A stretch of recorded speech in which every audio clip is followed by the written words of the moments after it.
Hi friends, welcome to Healthy Cooking Channel. இந்த வீடியோல நம்ம இன்னைக்கு சுவையான தக்காளி தோசை எப்படி செய்யலாம்னு பார்க்கலாம். மிக்சர் ஜார்ல 5 தக்காளி இந்த மாதிரி நறுக்கி சேர்த்துக்கோங்க.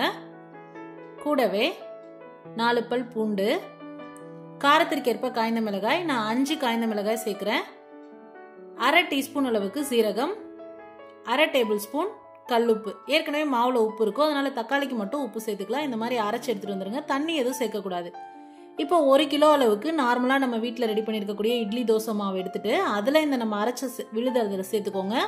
கூடவே 1/4 டீஸ்பூன் அளவுக்கு பெருங்காயத்தூள் சேர்த்துட்டு எல்லாத்தையும் சேர்த்து நல்லா கலந்து விடுங்க.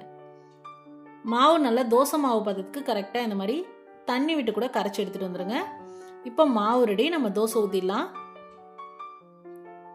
அவ்வளோதான்.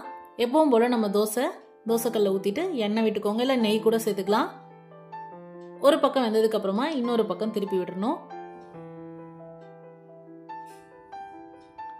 சூப்பரான தக்காளி தோசை ரெடி ஆயிடுச்சு. பர்ஃபெக்டான காம்பினேஷன் பார்த்தீங்கன்னா தேங்காய் சட்னி வச்சு சர்வ் பண்ணலாம். அட்டகாசமா இருக்கும். ட்ரை பண்ணி பார்த்துட்டு உங்களை கமெண்ட் மறக்காம சொல்லுங்க ஃப்ரெண்ட்ஸ். இது போன்ற ஹெல்தி ரெசிபிஸ்க்கு மறக்காம ஹெல்தி குக்கிங் சேனலை சப்ஸ்கிரைப் பண்ணுங்க. இந்த வீடியோ உங்களுக்கு பிடிச்சிருந்தா லைக் பண்ணுங்க, ஷேர் பண்ணுங்க, கமெண்ட் பண்ணுங்க. தேங்க்ஸ் ஃபார் வாட்சிங்.